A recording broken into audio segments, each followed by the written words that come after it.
السلام عليكم ورحمة الله وبركاته، اخواتي وحبايبي ومتابعيني. ازيكم؟ عاملين ايه يا احلى حبايب واحلى متابعين؟ ازيكم؟ وحشتوني جدا جدا. انا جايه لكم فيديو جديد برضو من فيديوهاتنا اللي على السوشيال ميديا، واللي لسه ما خلصتش، وموضوعنا لسه ما خلصش.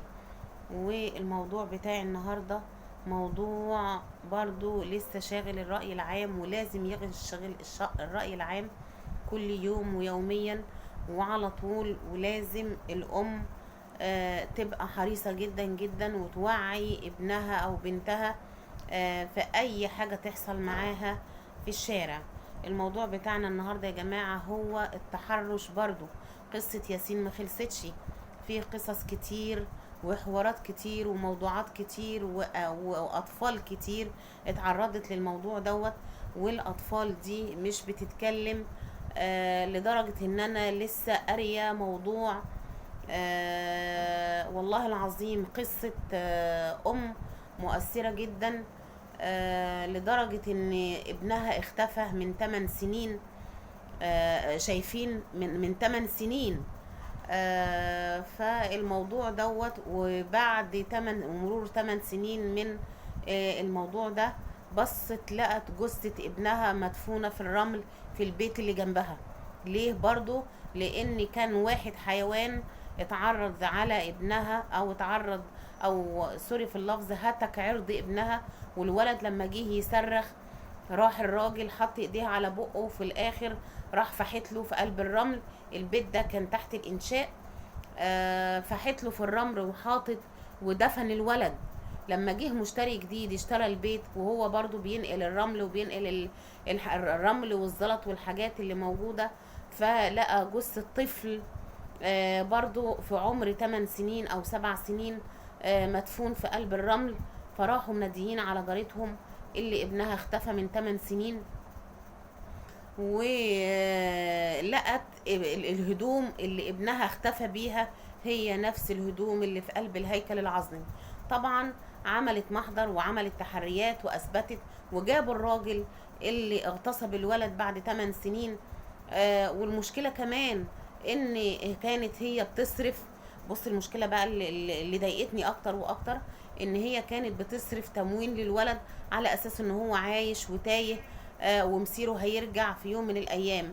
جت الحكومة بعتت لها، قالت لهم اولا سحبت منها بطاقة التموين، وطلبتها بتعويض اللي هي كانت بتصرف عنه التموين والعيش باسم محمد من 8 سنين، اللي المفروض دلوقتي كان عمره بتاع 13، او من 13 ل 15 سنة على ما اعتقد يعني. راحت عملت محضر وقالت ليه يا جماعة الحكاية والرواية. وطبعا أسرة على قد حالهم. المهم برضو من ضمن الحاجات، الحكومة كانت عاملة لها 3000 جنيه، هي اللي عملت محضر. راحت قالوا لها لا ده تعويض 20,000 جنيه. وعملت محضر تالت جالها 40,000 جنيه. راحت قالت لهم يا جماعة، هو أنا لو معايا 40,000 جنيه ليه أنا هصرف المواد التموينية؟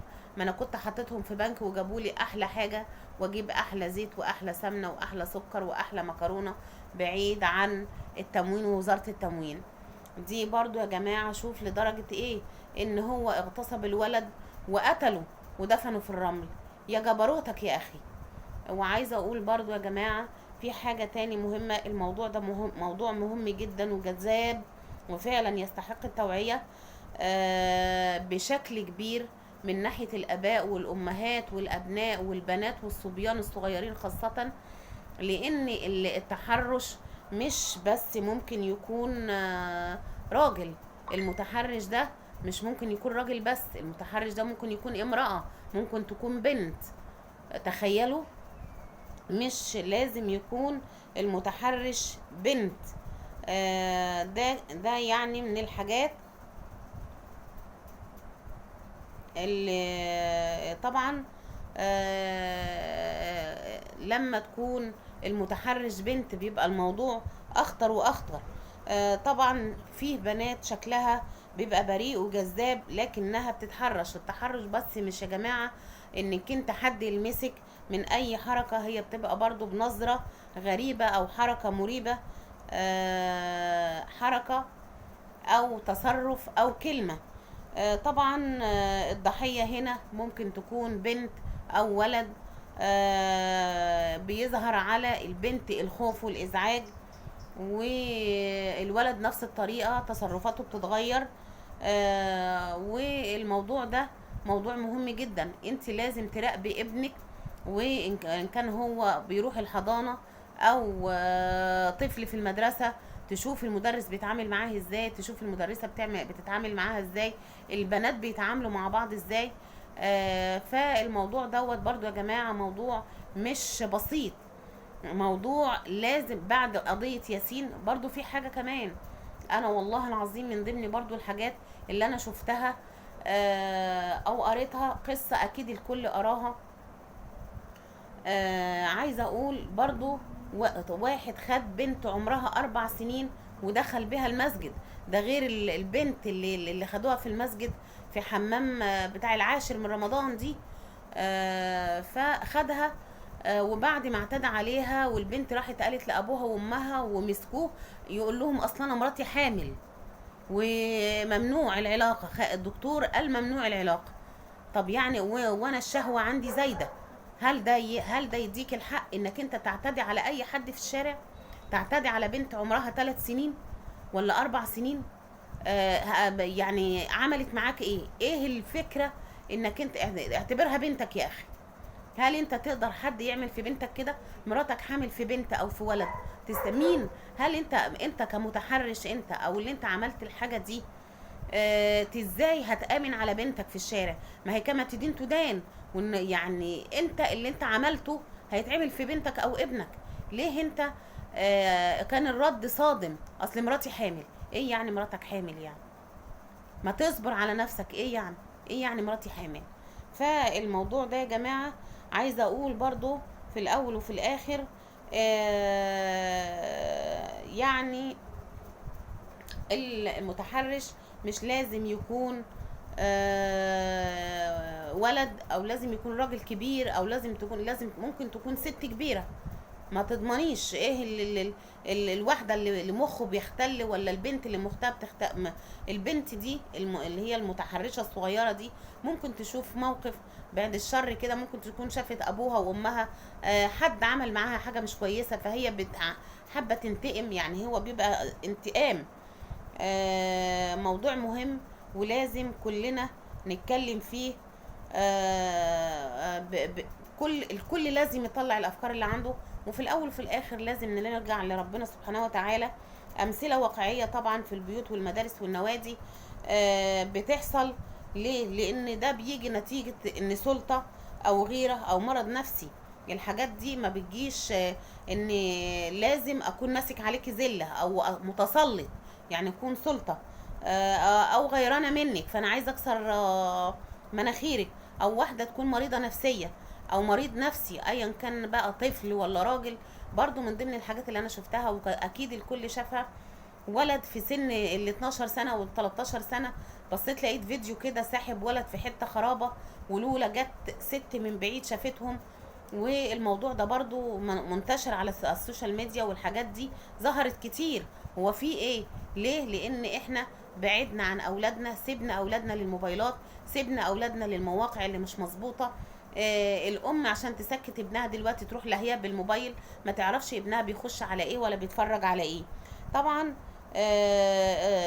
الموضوع ده بيبقى القلق والخوف والكراهيه لجسمها، وبتبقى صدمه نفسيه. تاثير الموضوع ده على البنت يعني تاثيره انا اللي حصل المتحرش ده سابه كاثر نفسي جوايا. طبعا الولد او البنت بيبقى خايف، باين عليه الازعاج، تصرفاته مختلفه، بتكره نفسها وبتكره جسمها او بيكره جسمه، وفي الاول وفي الاخر بتبقى صدمه نفسيه ممكن تقعد معاه طول العمر.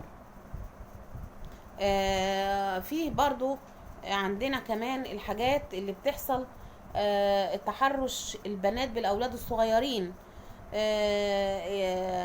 بيحصل اكتر مما تتخيلي. انك انتي بتبص تلاقي البنت ماسكه ولد صغير وتتحرش بالولد الصغير. الاولاد غالبا مش بيتكلموا، يعني معظم الاطفال الصغيرين مش بيتكلموا، او حتى لو اتكلموا محدش بيصدقهم. برضو الموضوع ده بتبقى نفسيته بتأثر على الطفل. بيفتكر التصرفات ويفتكر الحركات، وبيأثر على علاقته. لما يكبر بعد كده بتحس ان هو متردد، مذبذب، مش مظبوط نفسية، مش حلوة. تبص تلاقي الولد دايما قلقان، حتى لما بيكبر كده بيبقى عنده او هو منطوي على نفسه، او مش بيتكلم بحد او يحتك مع حد. فالموضوع ده برضو تحرش البنات بالبنات الصغيرين او الاصغر منهم سنا، فبيحصل احيانا بين الاطفال وبعضهم. وده بيكون نتيجة ايه برضو يا جماعة؟ انهم شافوا حاجة زي ما انا قلت قبل كده، او حد عمل معاهم حاجة زي كده فيهم. لازم الاهل برضو تلاحظ على اولادهم وتصرفاتهم، وتعرفي بنتك او ابنك حدود جسمك، ان الحته دي محدش يلمسها، الحته دي الوضع ده محدش يعمل لك حاجه. ولو حد قال لك في مكان عام اصرخ وصوت وقول فلان عمل لي، اصرخي وصوتي ولمي عليه الناس. ما تسيبيش نفسك للوضع يزداد معاكي مره بعد مره. طبعا سكوت المجتمع في الحاله دي، او ان انا بنتي تيجي تحكي لي حاجه زي دي، طبعا اقول لها ازاي؟ استغرب ازاي ان بنت تتحرش ببنت؟ ازاي انت مجنونه؟ ده انتوا بنات في قلب بعض، ما يصحش طبعا. فطبعا خوف. طبعا انا بنتي لازم تدي بنتك الامان انها ما تخافش منك، ان لو حصل معاها حاجه زي كده تيجي تتكلم معاكي، تيجي تحكي لك، تيجي تقول لك. طبعا من ناحيه المجتمع ككل بقى، الام بتخاف تحكي حاجه زي كده، خوف من الناس ومن كلام الناس. وده يا جماعه في حد ذاته جهل من المجتمع، جهل مني وجهل منك.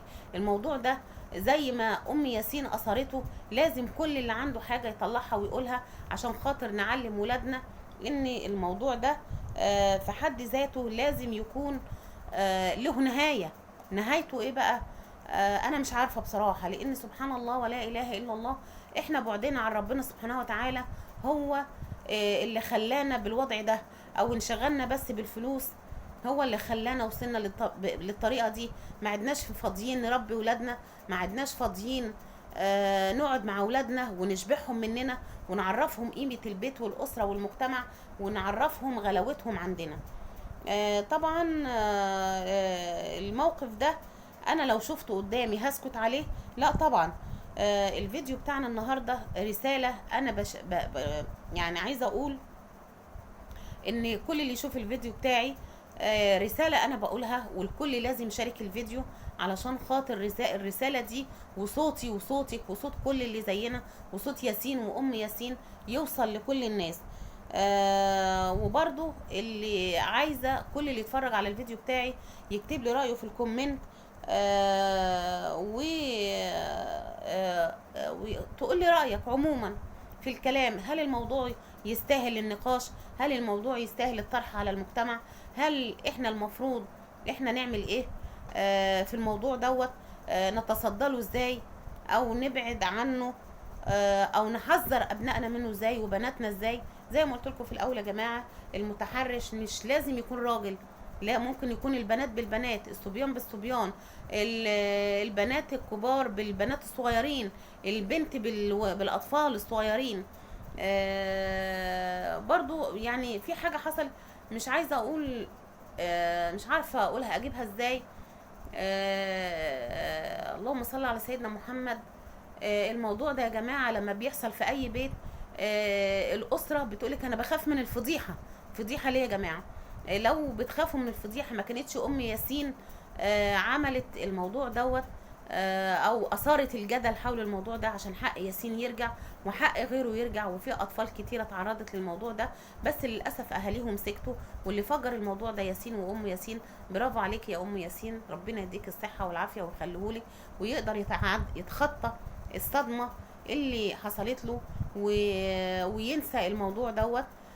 ده كان الفيديو بتاعنا. يا ريت الكل اللي يشوف الفيديو بتاعي يشارك الفيديو ويسيب لي كومنت حلو، ويعمل لي اشتراك في القناه، يا احلى حبايب واحلى متابعين، استودعكم الله الذي لا تضيع ودائعه، وشكرا لكم والسلام عليكم.